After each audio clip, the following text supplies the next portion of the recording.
গ্রাম বাংলার একটি ঐতিহ্যবাহী রেসিপি হচ্ছে কুমড়ো ডাঁটার চচ্চড়ি। তো চলুন এই রেসিপিটি আপনাদের সাথে আজ শেয়ার করি। এই জন্য প্রথমে কড়াই সরষের তেল দিয়ে প্রথমে বড়িটাকে ভেজে তুলে রেখে দিলাম। এবার এই তেলের মধ্যে ফোড়নে দেবো তেজপাতা, দুটো শুকনো লঙ্কা, দিয়ে দিচ্ছি গোটা জিরে আর পাঁচ ফোড়নটা আমি গুঁড়ো করে ব্যবহার করেছি যাতে খাবার সময় কালো জিরে এবং মেথিটা মুখে না লাগে। এবার পাঁচ ফোড়নটা ভাজা হয়ে গেলে সঙ্গে আলুটা দিয়ে দিলাম আর খুব সামান্য পেঁয়াজ দিয়ে একটু আলু এবং পেঁয়াজটাকে ভেজে নেবো লবণ এবং হলুদ দিয়ে। আলুটা যখন অর্ধেকটা ভাজা হয়ে যাবে এবং অর্ধেকটা সেদ্ধ হয়ে যাবে তখন এর মধ্যে আদা বাটা দিয়ে একটু নাড়াচাড়া করে কষিয়ে নেব।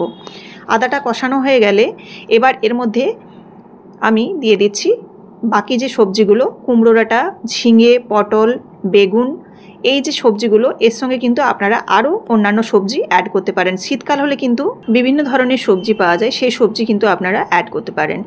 সবজিটাকে একটু নাড়াচাড়া করে ঢাকা চাপা দিয়ে কষিয়ে নেবো। সঙ্গে ধনে গুঁড়ো, জিরে গুঁড়ো আর দিয়ে দিচ্ছি এখানে ঝালের জন্য লঙ্কা গুঁড়ো আর কালারের জন্য খুব সামান্য কাশ্মীরি লঙ্কার গুঁড়ো।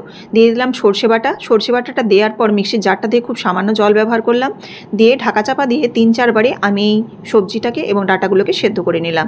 যখন একদম শেষের দিকে মাখো মাখো হয়ে আসবে এবং শেষের দিকে বড়ি দিয়ে খুব সামান্য চিনি দিয়ে নামিয়ে নিলে রেডি হয়ে যাবে কুমড়ো ডাঁটার চচ্চড়ি।